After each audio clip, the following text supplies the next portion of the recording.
السلام علیکم دوستوں، آج 23 ستمبر کے روز خیبر پختونخوا کی ویدر رپورٹ۔ دوستوں آج خیبر پختونخوا کے جو جنوب مشرقی علاقے ہیں، پہاڑی سلسلے کالام اور میدان دیر کی بات کریں تو ان علاقوں میں انشاءاللہ آج بارش کے چانسز بنتے نظر آ رہے ہیں۔ کرب، چار باغ اور زروش چترال کی بات کریں تو یہاں آپ کو انشاءاللہ بارش کے امکانات بنتے نظر آئیں گے۔ اس کے علاوہ سواری اور مالاکنڈ کی بات کریں اور اس کے علاوہ اگر ہم سوابی کی بات کریں تو انشاءاللہ یہاں پر بھی اکا دکا مقامات پر آپ کو ہو سکتا ہے ڈیولپمنٹ نظر آ رہا ہے آج ہے۔ اس کے علاوہ خیبر پختونخوا کے بر علاقوں میں، تمام علاقوں میں آج بارش کے کوئی خاص امکانات نہیں، لیکن ان علاقوں کے اندر کچھ مقامات پر آج کالام کے ساتھی علاقوں میں اور بٹگرام سٹی میں انشاءاللہ آج آپ کو بارش دیکھنے کو ملے گی۔ اس کے علاوہ خیبر پختونخوا بھر میں آپ کو کہیں بھی بارش کے امکانات موجود نہیں۔ ہاں البتہ پشاور کی مغربی سائڈ پر کچھ اکا دکا پہاڑی سلسلوں میں آپ کو ہو سکتا ہے ڈیولپمنٹ دیکھنے کو ملے، لیکن وہ محدود پیمانے پر ہوگی۔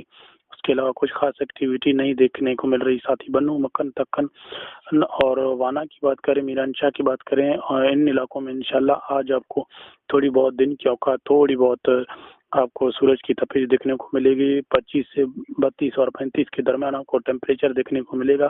بنو کے اندر آپ کو 37 کے درمیان ملے گا، لیکن کوئی خاص ایکٹیویٹی بارش کے حوالے سے یہاں پر بھی نہیں۔ آج رات کے اوقات آپ کو انشاءاللہ کافی ریلیف ملے گا خیبر پختونخوا کے مختلف علاقوں کے اندر بارش کے حوالے سے۔